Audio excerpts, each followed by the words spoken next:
A mediados del siglo XX, después de la Segunda Guerra Mundial, el mundo era bipolar. Se regía bajo dos grandes corrientes ideológicas, el capitalismo y el comunismo. El bloque capitalista, liderado por Estados Unidos, defendía la democracia liberal, la igualdad de derechos, la propiedad privada de los bienes y recursos y la división de las clases sociales. Por otra parte, el bloque comunista, liderado por la Unión Soviética, se definía como la dictadura del proletariado a través del Estado y enfatizaba la importancia del bien común sobre las libertades, a través de la democracia restringida, la propiedad estatal de los bienes y recursos y el rechazo a la división de las clases sociales. Esta diferencia ideológica desencadenó un conflicto fuerte que, si bien no pasó al plano de la violencia directa entre ambos bloques, se manifestó como una competencia entre Estados Unidos y la Unión Soviética, en el plano político, económico, armamentístico e incluso científico. Este conflicto duró 44 años y se denominó Guerra Fría. Si bien habían países que se definieron como no alineados a ninguno de los bloques, no podían intervenir en el conflicto, ya que su potestad de participación no era reconocida. Pero en 1991, con el fin de la guerra y la caída del bloque comunista, la visión del mundo cambió. A partir de 1989, los países del este europeo experimentan un efecto dominio que afecta a los regímenes comunistas. También la Unión Soviética sufrió varias reformas como la perestroika que condujeron a su caída. Después de la caída del bloque comunista, se fortaleció el multilateralismo, que en política internacional es un proceso mediante el cual diferentes países trabajan para solucionar un mismo problema de una manera interactiva y cooperativa. La Organización de Naciones Unidas, el Fondo Monetario Internacional, el Banco Mundial y la Organización Mundial de Comercio, entre otros, son algunos de los organismos multilaterales.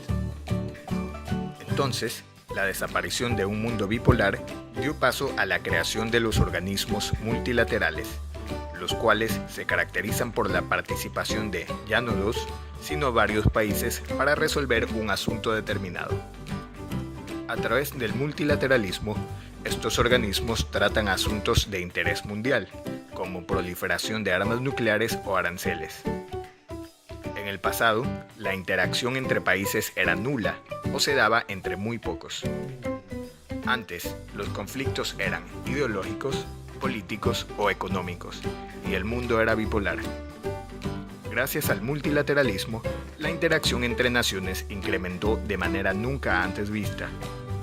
Sin embargo, esta interacción genera un choque. Ahora, los conflictos son culturales. Existe un choque de civilizaciones.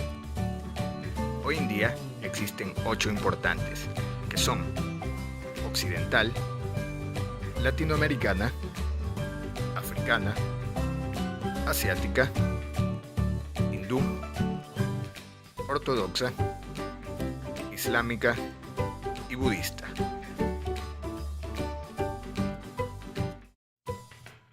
La globalización es un proceso económico, tecnológico, político mundial que consiste en la constante interrelación e interdependencia entre las diferentes naciones del mundo, uniendo de esta forma sus mercados, culturas, sociedades a través de procesos económicos, políticos y sociales. Como ejemplo, la economía norteamericana, caracterizada por su gran potencial en capital y tecnología, exportan productos como equipos de transporte de trenes, aviones, computadoras, accesorios, televisores, reproductores de video, grabadoras, cintas, discos, etc. Mientras por otro lado tenemos los países que exportan la materia prima para la elaboración de productos. Dentro de esta área existen diferentes categorías que son la agricultura, la ganadería, la minería y la explotación petrolera. De esta manera, los países que poseen recursos naturales necesarios para la elaboración de productos se convierten en los principales exportadores a las naciones con el capital y así producen una interrelación entre los países.